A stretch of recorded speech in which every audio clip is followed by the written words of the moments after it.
ദേശീയ പണിമുടക്ക് ഇന്ന് അർദ്ധരാത്രി മുതൽ കേരളം പൂർണ്ണമായിട്ടും സ്തംഭിക്കും. 24 മണിക്കൂർ കേരളം പൂർണ്ണമായിട്ടും സ്തംഭിക്കാൻ പോകുന്നു. ദേശീയ പണിമുടക്കാണെങ്കിലും മറ്റ് സംസ്ഥാനങ്ങളിലൊന്നും തന്നെ ജനജീവിതത്തെ ഈ പണിമുടക്ക് ബാധിക്കില്ല. പൊതു പണിമുടക്ക് എല്ലാ അർത്ഥത്തിലും ഹർത്താലായി മാറും. അത് വിട്ട് ബന്ദാകാനുള്ള സാധ്യതയും തള്ളിക്കളയാൻ കഴിയില്ല. തൊഴിലുറപ്പ് പദ്ധതി പുനഃസ്ഥാപിക്കുക, വൈദ്യുതി വിത്ത് ഭേദഗതി ബില്ലുകൾ പിൻവലിക്കുക, ഇൻഷുറൻസ് മേഖലയിലെ 100% വിദേശ നിക്ഷേപം ഒഴിവാക്കുക തുടങ്ങിയ ആവശ്യങ്ങൾ ഉന്നയിച്ചാണ് പ്രതിഷേധം.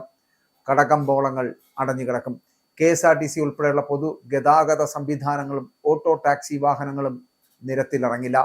എന്നാൽ ശബരിമല തീർത്ഥാടകർക്കും മാരമൺ കൺവെൻഷനും തടസ്സമുണ്ടാകില്ല എന്ന് യൂണിയനുകൾ വ്യക്തമാക്കുന്നുണ്ട്. പത്രം, പാൽ, ആശുപത്രി, മരുന്ന് ഷോപ്പുകൾ, ആംബുലൻസ്, ഫയർഫോഴ്സ് എന്നീ അത്യാവശ്യ സർവീസുകളെ പണിമുടക്കിൽ നിന്ന് ഒഴിവാക്കിയിട്ടുമുണ്ട്. സംസ്ഥാനത്തെ 500ഓളം വരുന്ന കേന്ദ്രങ്ങളിൽ തൊഴിലാളി പ്രതിഷേധ പ്രകടനങ്ങളും റാലികളും സംഘടിപ്പിക്കും. രാഷ്ട്രീയ പ്രേരിതമെന്ന് ആരോപിച്ച് NGO സംഘ് പണിമുടക്കിൽ നിന്ന് വിട്ടുനിൽക്കുമെന്ന് അറിയിച്ചിട്ടുണ്ടെങ്കിലും ഭൂരിഭാഗം സർവീസ് സംഘടനകളും പണിമുടക്കിനൊപ്പമാണ്. സംസ്ഥാനത്തെ വാണിജ്യ വ്യാപാര മേഖലകളും പെട്രോൾ പമ്പുകളും പണിമുടക്കിന്റെ ഭാഗമാകുന്നതിനാൽ ജനജീവിതം ദുസ്സഹമാകും. KSRTCയും സ്വകാര്യ ബസ്സുകളും ഓട്ടോ ടാക്സി തൊഴിലാളികളും പണിമുടക്കുന്നതോടെ പൊതുഗതാഗതം അപ്പാടെ താറുമാറും.